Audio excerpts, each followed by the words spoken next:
Dancing with guns, more details, more suspects, more charges from Toronto police in that wild shootout along Queen West. Ready to head to the polls. Premier Doug Ford could be laying the groundwork this weekend for an early election. More Canada bashing from Donald Trump, this time in front of the World Economic Forum. We've got the latest from the U.S. president. For decades, there were reports of neglect, children dying or disappearing from this facility. And the Canadian documentary about residential schools has been nominated for an Oscar. Did they think we'd be stupid all of our lives, the rest of our lives?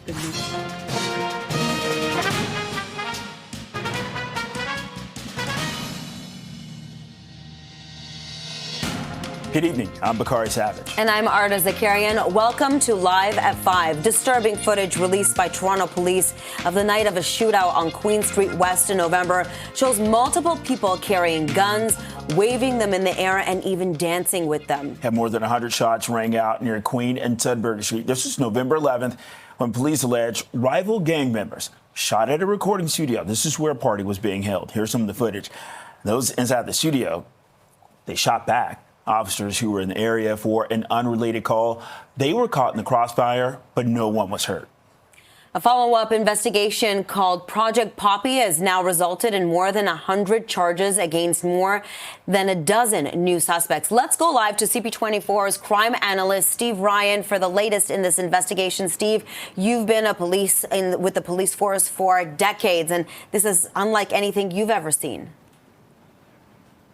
I have not seen that many illegal guns under one roof, and the reckless disregard for public safety really stood out, and that is in the criminal element. That you don't get that from legal gun owners. You get that behavior from criminals who have guns that most often come in from the United States. And in fact, the 16 guns that were seized at that location near that recording studio on Sudbury and Queen Street, police said that all 16 of those guns came from the United States. Now, police made some very good, quick work. They got there almost too soon. And I say that because they were there that quickly that one of the police cars got caught in the crossfire as the rival gangs took concealment behind the police car. It was hit by bullets, and as the superintendent said today, miraculously, nobody was injured. Now, many arrests were made that night.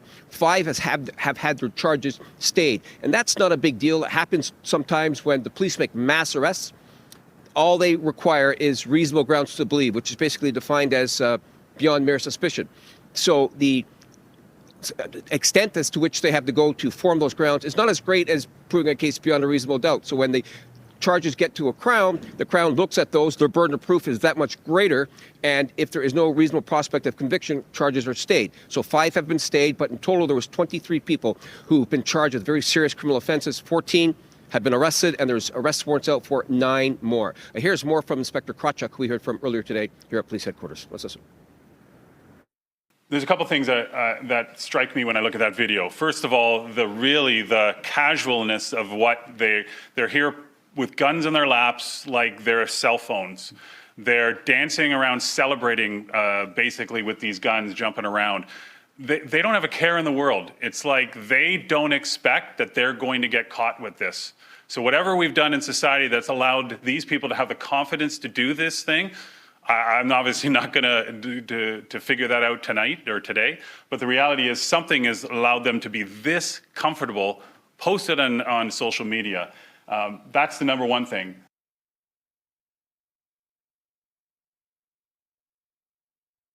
Of those arrested, one was a 16-year-old who has been charged with second-degree murder. It was an offense that happened in April of 2024. I'll send it back to you guys. Outside of TPS headquarters, CP24's crime analyst, Steve Ryan. Steve, thank you very much. Well, a pedestrian's dead after being hit by a vehicle. This happened in Mississauga. And this collision happened at Eglinton and Erin Mills. This was around 1:15 in the afternoon. Police say a woman in her 50s was in the crosswalk when she was struck by a northbound dump truck. This is a very large intersection with multiple lanes in each direction, north, south, east, and west. I mean, it's no stranger to collisions here. Typically not with pedestrians, albeit, but it is a very busy intersection with a high volume of both vehicular and pedestrian traffic. The driver of the truck remained at the scene and the investigation by police continues. Let's check on the commute home right now with CP24's traffic specialist, Ajwa. Ajwa, any major problems out there right now? Yeah, we have a few problems that are impacting the drive. We'll start with the collision. That's pretty major. Always when a collision happens, it creates a big delay for commuters. So if you're on the 401 traveling on the eastbound side, this is the eastbound 401, just as you make your way in the collectors on the approach to Renforth, left lane and shoulder is blocked. Then into Durham, we have a collision.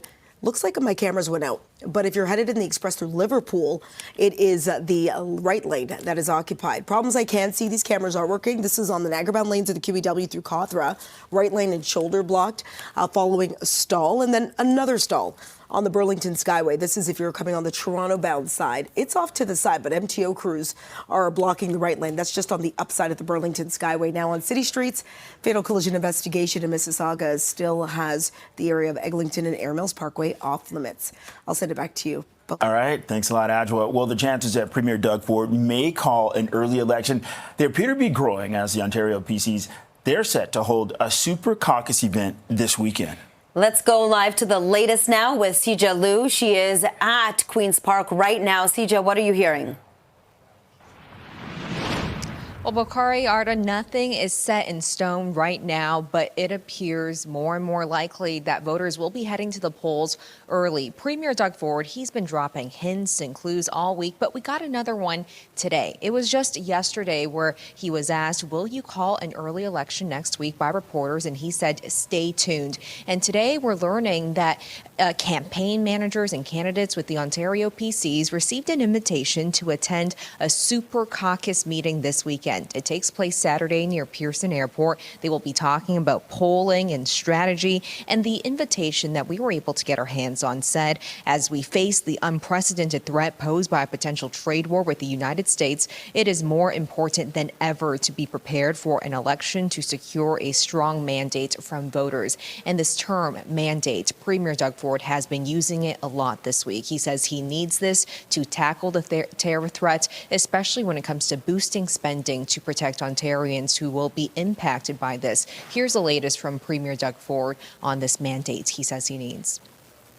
I can tell you, when you have a clear mandate from the people, no matter if it's confronting the tariffs that Donald Trump wants to destroy our economy, or if it's dealing with any federal government, the existing one or the new one, or dealing with the premiers, making sure we get life-saving drugs approved.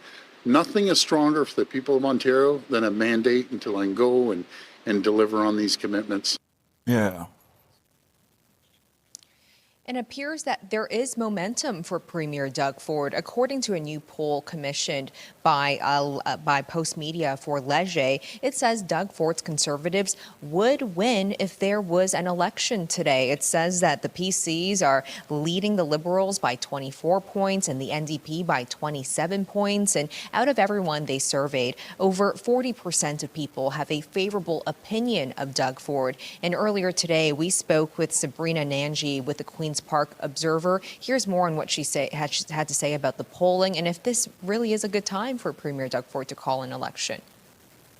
The Premier is riding high in the polls, and the NDP and the Liberals are nowhere close. So obviously it's very politically advantageous for Doug Ford, but there is a risk because he already has this majority mandate. He needs to kind of give a proper justification to voters because there is a risk that it could backfire. That's something that happened in 1990 when then Liberal Premier David Peterson, who also had a majority, called a snap election. It was seen as self-serving and opportunistic, and voters punished him at the polls. And, Ontario got its first and only NDP government. So it is a risk for Doug Ford.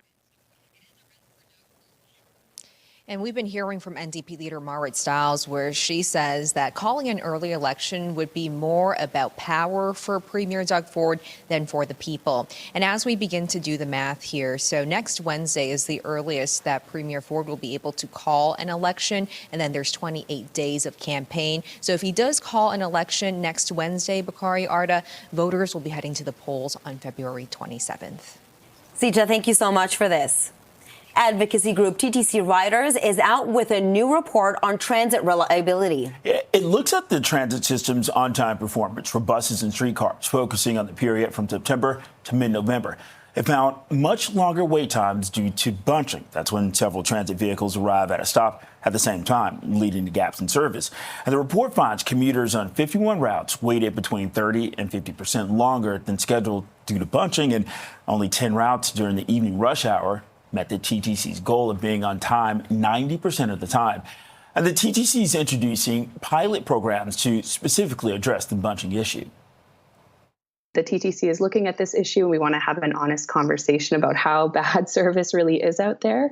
And the TTC metrics that they put out every month aren't really reflecting what riders feel every day, because what the TTC is measuring is when a bus leaves the terminal. That gets counted as on time. But if you're out waiting on the middle of the route and your bus is 20 minutes late, that's not how you see it, but that's what the TTC data says. So we put out a report that shows just how pervasive the issue of bunching is. Well, TTC spokesperson Stuart Green responded to the report in a statement which reads, quote, "We are not able to corroborate the noted experience specifically. However, we understand there are periods and days where services reliability is challenged across the network. The TTC continues to invest in improving route service reliability by adjusting schedules to observe traffic conditions." The provincial government has hired a private investigator to take a closer look at supervised drug consumption sites as it faces a charter challenge over its plan to shut 10 of them down. Okay, so sites within 200 meters of schools and child care centers, they must close by the end of March. And officials have cited safety concerns as a key reason. And the premier says that he has received endless phone calls about needles being left in parks and near schools close to facilities. As the government faces a lawsuit that could keep the consumption sites open, Health Minister Sylvia Jones says that it's retained a third party to gather additional evidence about the impact of the sites. The Ford government has promised to open homelessness and addiction recovery treatment hubs in place of 9 of the 10 shuttered sites. A report from the Ontario Autism Coalition finds that 50% of parents with kids with autism tend to worry about their child's safety at school. The report also found that over a third of families say their child did not feel safe or supported at school. The most reported safety concerns were bullying, elopement, and violence. The majority of families also say some or none of the child's individual education plan accommodations were followed consistently, and half feel their children are not receiving a meaningful education. Educators and school staff are left to do the best they can just to keep students with disabilities safe due to chronic staffing shortages and a lack of resources.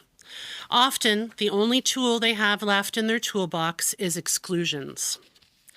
When we asked about exclusions, 6% of families reported that their kids were not attending school at all. This is what we refer to as a hard exclusion. What we refer to as soft exclusions have become an even larger problem. Over a third of families responded that their children were being partially excluded from school.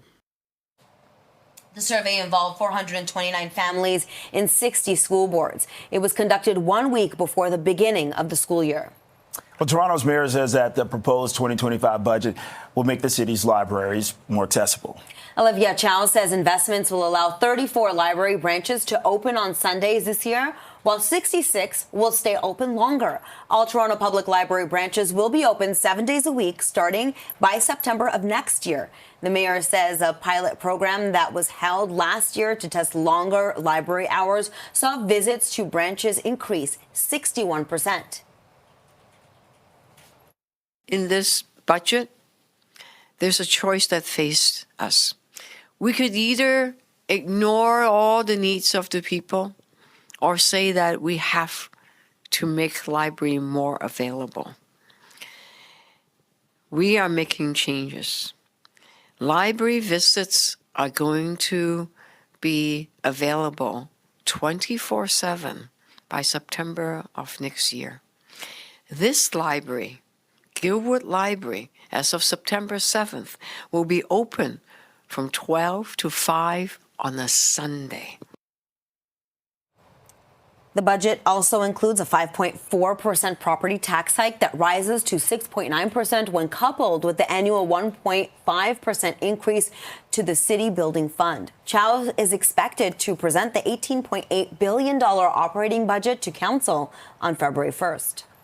Health Canada says that it expects to distribute more doses of the rabies vaccine by the end of the month as shots continue to be rationed in Toronto. So officials say that there's been a spike in the demand for vaccines after a child in Brant County died of the disease in October, which has contributed to shortages in Ontario. The child became infected after coming into contact with the bat, and Toronto Public Health says it has observed increased interest for the vaccine as well. And doctors, they've been instructed to conserve shots for people with high-risk exposure to bats and other wild animals. It's 5:17 and -5. This is Live at 5. U.S. President Donald Trump took aim at Canada in his address to the World Economic Forum today. We'll tell you what he said coming up. Stay with us. Demanding respect from other nations. Canada, we have a tremendous... Well, the country's highest court has agreed to hear a challenge of Quebec's controversial secularism law, rather. Bill 21 bans some public sector workers from wearing religious symbols on the job. The province had used the notwithstanding clause to try and shield the legislation from challenges over fundamental rights violations. Well, opponents have fought it ever since, but it's been largely upheld by lower courts. The Supreme Court of Canada announced this morning that it's granted leave to appeal to several groups that are against the law. U.S. President Donald Trump took aim at Canada in a speech to the World Economic Forum today as he continues to threaten to impose punishing tariffs on Canadian imports. For the latest, let's bring in CP24's Lindsay Biscaya. Lindsay, you know, February 1st is just around the corner and the threats are coming closer and closer to that date. And it really doesn't seem to matter what any Canadian politician says, Arda and Bakari, in terms of fighting back against those tariffs, in terms of pointing out that they would not only hurt Canadians, but also would hurt Americans too, economically. Donald Trump seems to really want to impose these 25% tariffs, as you mentioned, once again speaking about it today, saying that the U.S. doesn't need Canadian lumber, doesn't need Canadian energy, doesn't need Canadian vehicles. And he also keeps talking about this trade deficit between Canada and the U.S. He's got numbers somewhere between 200 to 250 billion.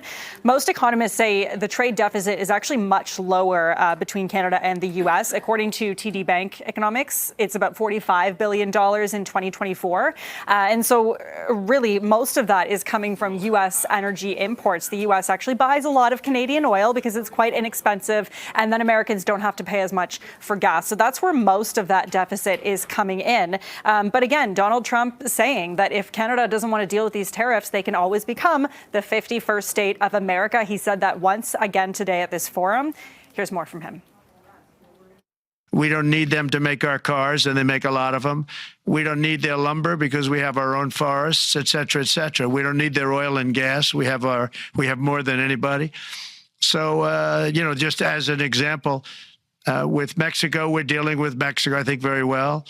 And we just want to be treated fairly with other nations. Obviously, this is not good news for Canadians. Most of our exports, about 75% of them actually head south to the U.S. So this is going to be a big deal if these tariffs do come into effect. And we also heard from Prime Minister Justin Trudeau today, who's been working with the premiers of every province and territory in Canada to try to come up with some kind of approach to fight back on these tariffs. Justin Trudeau saying today that Canada will fight back, even though it doesn't want to, if these tariffs are imposed. Have a listen.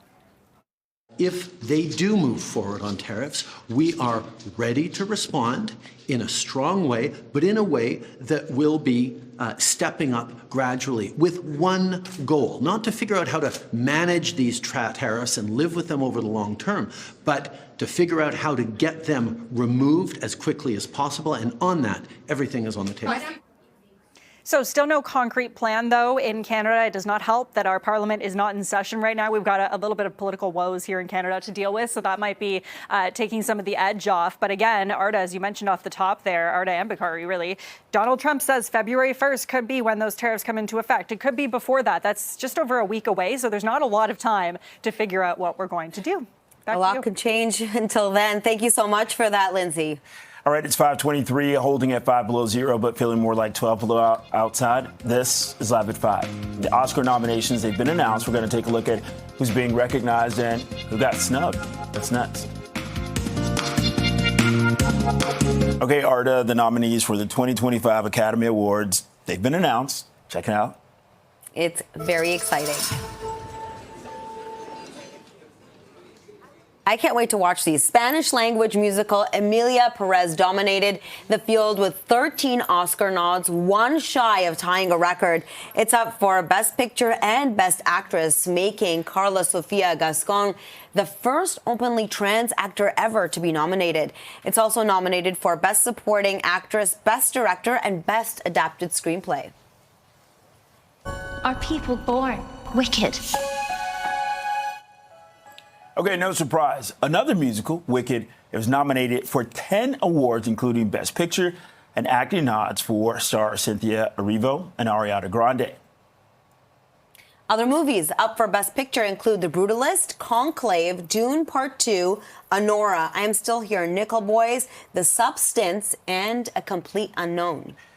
We did get a chance to speak with Chris Boombre. He's a film critic and managing editor at JoeBlow.com. We've got his reaction to the nominations. The big surprise to me, though, is that a movie a lot of people thought was going to be shut out of the race this year was The Apprentice, the Donald Trump movie with Sebastian Stan. He was nominated, and so was Jeremy Strong, who plays Roy Cohn in the film. So that, to me, is kind of a big shocker because nobody thought that they were going to get nominated. And whenever somebody gets nominated like that from kind of that in an unexpected way, to me, that always makes them one of the front runners. For decades, there were reports of neglect, children dying or disappearing from this facility. This is also one I definitely want to watch, a Canadian documentary that follows an investigation into abuse and missing children at a residential school in BC is up for an Oscar. Sugarcane by Indigenous filmmaker Julian Brave Noisecat and Toronto journalist Emily Cassie is nominated for Best Documentary Feature.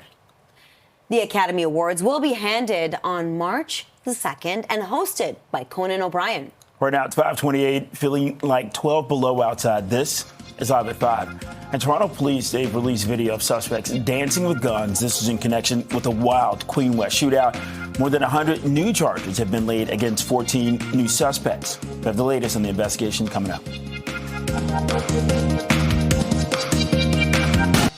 Dancing with guns, more details, more suspects, more charges from Toronto police and that wild shootout along Queen West. Ready to add to the polls? Premier Doug Ford could be laying the groundwork this weekend for an early election. More Canada bashing from Donald Trump, this time in front of the World Economic Forum. We've got the latest from the U.S. president. And the deadline has just passed to enter the federal Liberal leadership race. It ended at 5 o'clock. We'll tell you who to take a look at and who has confirmed that they're running. This is Live at 5.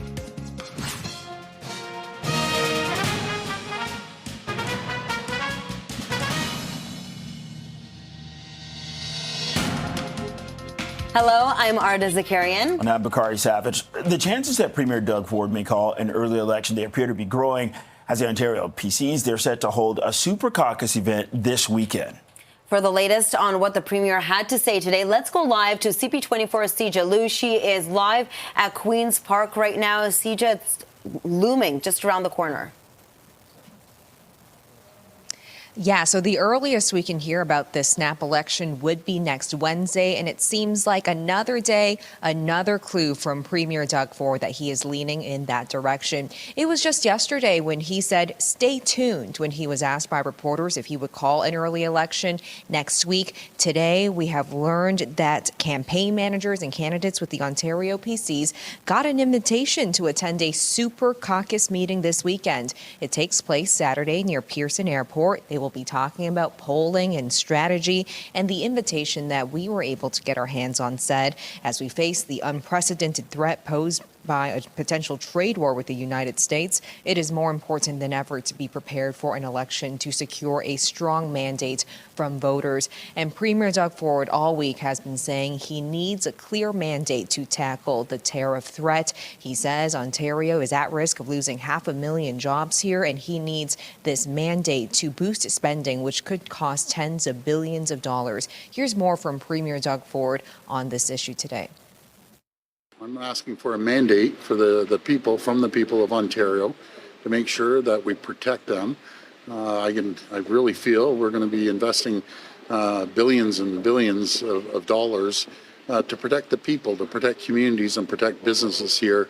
And there's no important group of people than the people of Ontario to give you a clear mandate to be able to invest into the people. As for how Premier Ford would do if an election was called today, well, according to a new Leger poll commissioned by Post Media, it says the PCs would win if an election was called today. It has the PCs leading the Conservatives leading the Liberals by 24 points, an even bigger lead compared to the NDP. And more than 40% of people it surveyed had a favorable opinion of Premier Doug Ford. Earlier today, we spoke with CTV political commentator Scott Reid on what these numbers mean and if Premier Doug Ford really has the backing of the polls. Even though the Premier is riding high in the polls, there are a couple of troubling signs underneath, right? There are real questions with respect to healthcare, family doctors, hallway medicine. There are other things that people are dissatisfied, class sizes. So, the Premier is going to face some tough questions. It won't all just be high fives. You go get Donald Trump, we're on your side.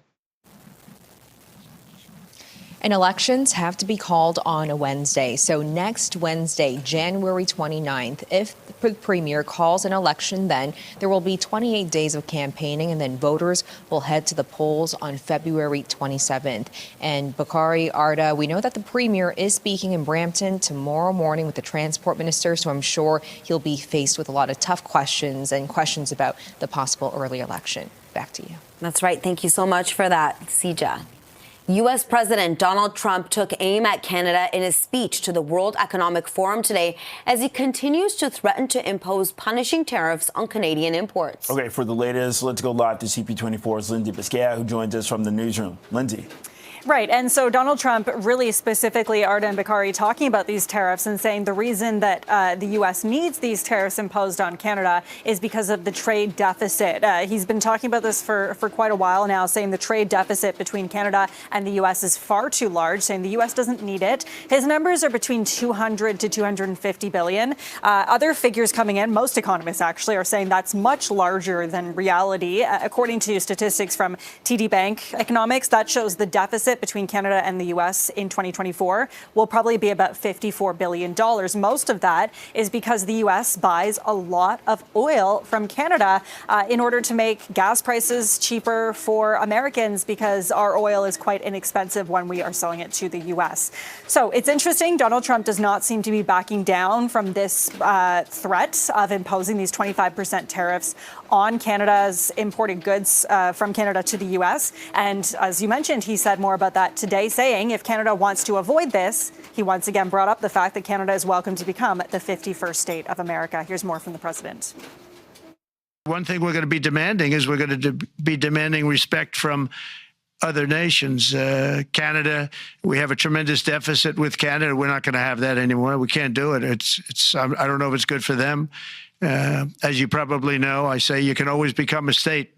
And if you're a state, we won't have a deficit. We won't have to tariff you, et cetera, et cetera. But Canada has been very tough to deal with over the years. Canada also in a tricky spot right now with our politics. Federally, Parliament not in session. Obviously, Parliament's been prorogued until March, making it arguably a little harder to get things done at the moment.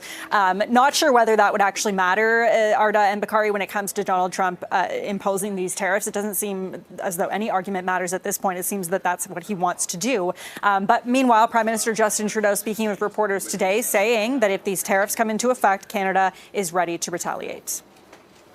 The federal government has continued to say clearly, as I will, that everything is on the table.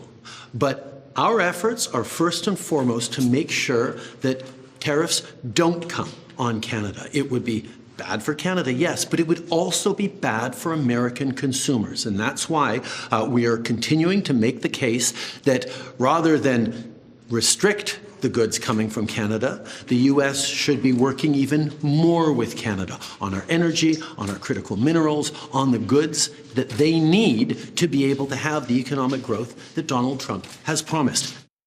So Donald Trump has also promised those tariffs will probably come into effect by February 1st, if not sooner. Arda Bakari, that is just over a week away. Okay, live in the newsroom, CP24's Lindsay Biscad. Lindsay, thank you very much. Right now, it is 5:37. Let's get a check on the evening commute with CP24's traffic specialist, Adjoa Ntiyaya Bois. I was looking at my email. Yeah. How many road closures do we have to talk about? We have two. Okay. I'll start on city streets then. Just getting an update to that collision that happened in the morning in Etobicoke. It was Kipling that was closed at Steeles in either direction, and got the word from Toronto Transportation and Toronto Police that closure is still in place. Well, now that my cameras have moved, I will show you these problems. I'll talk about the other in-town problems after this. So this is the Niagara lanes of the QEW through Cawthra. Find the right lane and shoulder. It is blocked following this stalled vehicle. Again, it's creating a bit of a delay as you head from the 427. Then speaking of the 427, on the northbound side, we had reports of a stalled vehicle in the express in the right lane. I haven't spotted it yet, but if you're making your way on the southbound side, slows as you head all the way down towards the QE Gardner split. And we do have a minor situation. This is on the eastbound lanes of the 401, just in the collectors as you make your way past Dixie. Stalled vehicle mainly off to the side, but partially in that right lane. Another closure we're dealing with, Bakari and Arda, that is an ongoing serious fatal collision investigation in Mississauga. Aaron Mills closed at Eglinton. I'll send it back to you both. All right, thanks a lot, Adj. Well, disturbing footage released by Toronto Police the night of a shootout. This was on Queen Street West in November, showing multiple people carrying guns, waving them in the air, and some of them, they were even dancing with them. That's right. More than 100 shots rang out near Queen and Sudbury Street on November the 11th when police alleged rival gang members shot at a recording studio where a party was being held. Those inside the studio fired back. Officers who were in the area for an unrelated call were caught in the crossfire, but no one was injured. A follow-up investigation called Project Poppy has now resulted in more than 100 charges against more than a dozen new suspects. Let's go live to CP24's crime analyst Steve Ryan for the latest in this investigation. And Steve, police say that they waved around these guns like they are toys, not like they are designed as weapons to kill people. Mm-hmm. Are an absolute disregard for public safety and for the power that firearm yields. And that video demonstrates what the police are facing every day when they're out on the streets here. Those criminals who take guns, by the way, there were 16 guns seized that night. Police say all 16 came from the United States. Criminals don't have the same respect for a firearm as law-abiding gun owners. So this is something that the police are dealing with on a constant basis. That night, November the 11th, just before 11:30, the police arrived very quickly, and they made many arrests that night. 5 and 16 guns were seized. 5 of those arrested that night had their charges stayed. And as I said earlier, that is not really a surprise. It's not a big deal whatsoever. Oftentimes when the police make mass arrests, you only need reasonable grounds to believe. It's defined as beyond mere suspicion. So it's not a great threshold to make an arrest. To convict somebody in court, to greater threshold beyond a reasonable doubt, and the burden of proof lies with the Crown. Crowns vet all the cases that come on their desks before they fight them in court, before they present them in court, and if the Crowns feel that there's no reasonable prospect of a conviction, well, then those charges are withdrawn. So that's not a big deal. But today we heard that 14 people have been arrested, and 9 others have arrest warrants out for them. Very serious offenses that they're being charged with, firearms offenses, and a lot of these 23 accused are being charged with failing to comply with a criminal release, so they're on bail. And others are being charged with failing to comply with a court order, a Section 100, which is the prohibition of owning a firearm. And that happens after you are convicted of an offense. The court orders that you not be in possession of a firearm, typically for 10 years. So many court orders, many fail to comply. Again, we see that bail problem raising its ugly head once again. Here's more from Superintendent McIntyre, who spoke today at a press conference. Let's have a listen to what he said. Officers quickly entered the studio and discovered multiple individuals in a significant cache of firearms, including automatic weapons, assault rifles, and handguns. You'll see disturbing video momentarily showing these weapons being carried and fired during the gunfight. you'll see what our officers are facing on the street daily.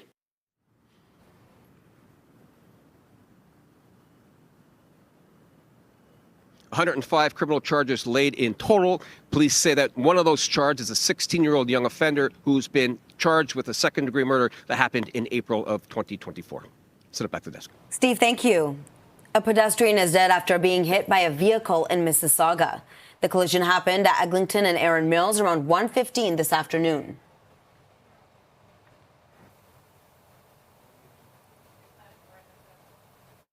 What we know now is that a pedestrian was walking in the crosswalk, traveling eastbound across the intersection when a northbound dump truck and the pedestrian collided. A woman in her 50s has been pronounced deceased as a result of this. There are road closures in the area for the investigation, and drivers are being told to use alternate routes. The driver of the truck remained at the scene, and the investigation by police continues. Well, a man in his 60s has life-threatening injuries after a crash in the city's northwest end. This happened shortly before 10 o'clock this morning. This was on Stills, west of Kipling. You can see this work truck and has significant damage after what investigators say was a multi-vehicle crash. And police say that a woman in her 20s was also taken to hospital with non-life-threatening injuries. They're asking any witnesses to contact them. It's 5:43 minus 5. This is Live at 5. The deadline has just passed to enter the federal leadership race. We'll take a look at who was confirmed and if they're running next.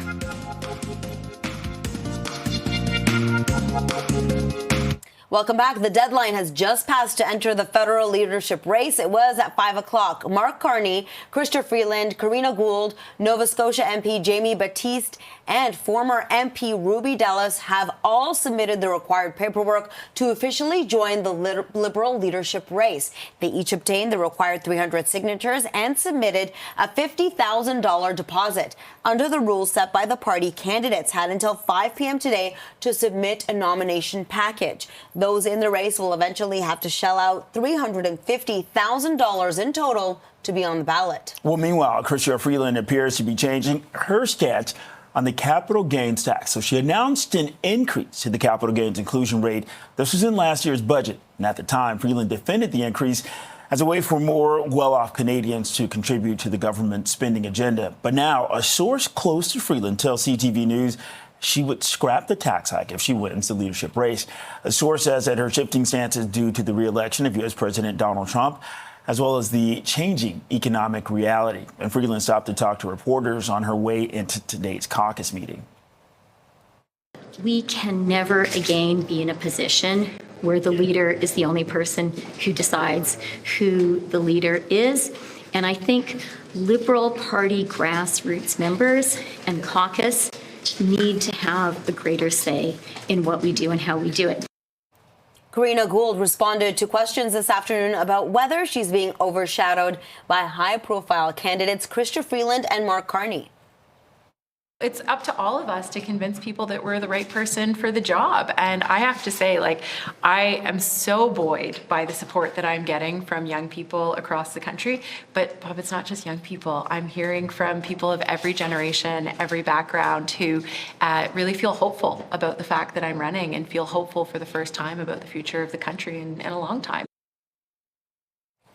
Nova Scotia MP Jamie Battiste says he has officially submitted his application to enter the Liberal leadership race. Battiste is now the first Indigenous candidate ever to be in the running for Prime Minister of Canada. He says he has received encouragement from Indigenous leaders across Canada. Okay, right now we want to bring in Andrew Perez, who's principal at Perez Strategies and Liberal strategist on Liberal leadership race. So, Andrew, let's start with this, the status quo. Where do we go? Well, as you heard, today was the last day to enter the race. And what we have is 7 candidates, 3 top-tier candidates in Mark Carney, Chrystia Freeland, and Karina Gould. And Monday is the cutoff date to join the party in order to vote in this leadership race on March 9th. I think what you're seeing, all the candidates have 2 major audiences, Liberal Party members and Canadians at large. And what a time in Canada-U.S. relations. Trump came into office earlier this week. He's now signaled that he will be moving forward with a 25% tariff tariff. And so you're going to see all the candidates really go toe to toe on the issue of the economy and protecting Canadian jobs. We're facing the biggest threat to our sovereignty and economic prosperity in 75 years. Unemployment could be doubled. I heard today that there could be a loss of 500,000 jobs in Ontario alone. And so what I think you're going to see, Bakari, the ballot question is changing. A few weeks ago, we were looking at a spring election that was going to be about Justin Trudeau and the carbon tax. Now we're looking at an election, whenever it takes place, that's going to hinge around who can best protect Canadian jobs vis-a-vis the Trump administration. Andrew, how are Liberal members going to be choosing their leader? How does it go? So it's a preferential ballot vote that will take place. So you will rank your candidates by preference. That means that candidates would be smart and strategic to not offend other candidates, to play nice, because everyone will be ranking their candidates from 1 to 7. Again, this takes place on March 9th. In the coming 6 weeks, presumably there will be leadership debates held throughout the country. It is a very, very short time frame to run a leadership race.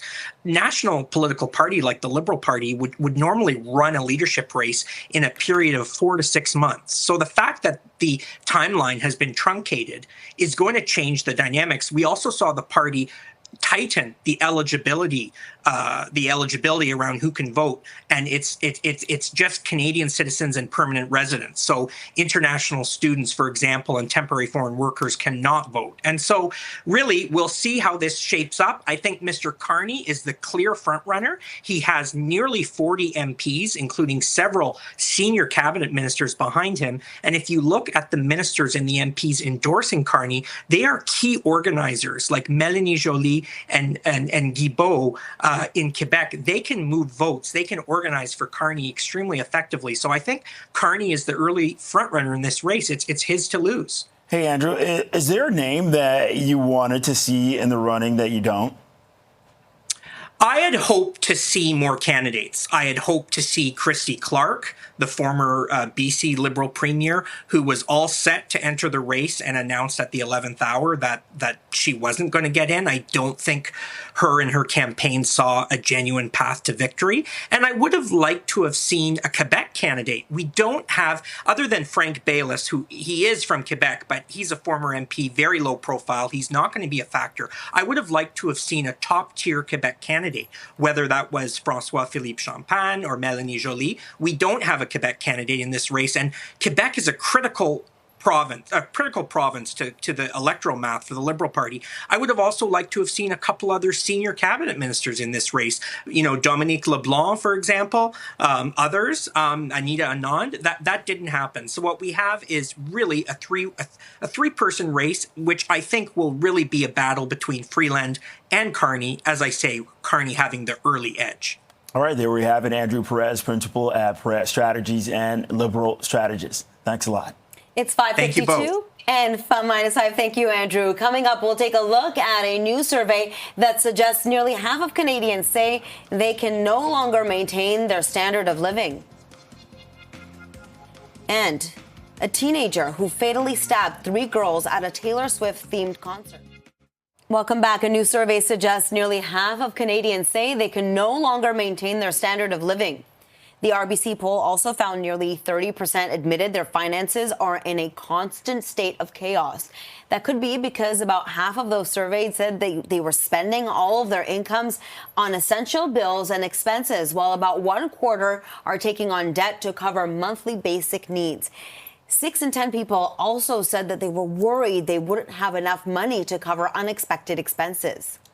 Air Canada passengers with basic fare will now automatically have their seats assigned. It'll also cost an additional fee to change your seat. Air Canada says that the extra cost will depend on the seat you want to switch to. The airline says it remains committed to seating families together as well as passengers who require assistance. Earlier this month, Air Canada also added extra fees for carry-on luggage for destinations within Canada, the U.S., and the Caribbean. A new app is helping Torontonians navigate a notoriously confusing part of the downtown core. I don't know about you, Bakari, but I've been lost one too many times in the Toronto Path. A Toronto engineer has created the Toronto Path map.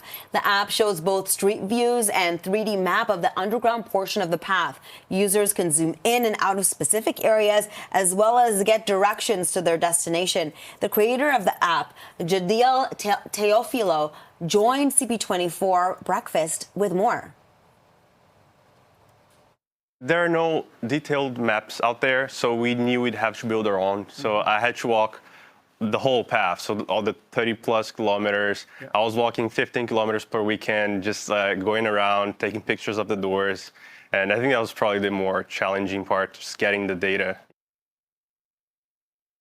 The Toronto Path app is currently live and available to download for Apple users. Well, a Tina Turner song that was presumed lost has been rediscovered.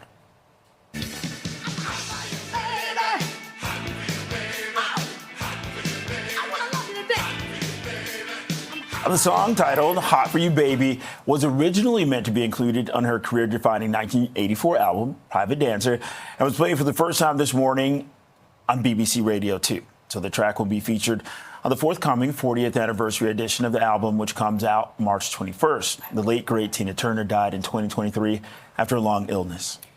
The nominees for the 2025 Academy Awards have been announced. For decades, there were reports of a Canadian documentary that follows an investigation into abuse and missing children at a residential school in BC is up for an Oscar. Sugarcane by Indigenous filmmaker Julian Brave Noisecat and Toronto journalist Emily Cassie is nominated for Best Documentary Feature. And the nominations are also in for the 2025 Razzie Awards. Sing hallelujah, come on, get happy. Joker Folie à Deux led the nominations for the 45th Golden Raspberry Awards. It's an annual event celebrating the worst movies and performances of the year. Other films getting a nod were Madam Web, Megalopolis, and Reagan.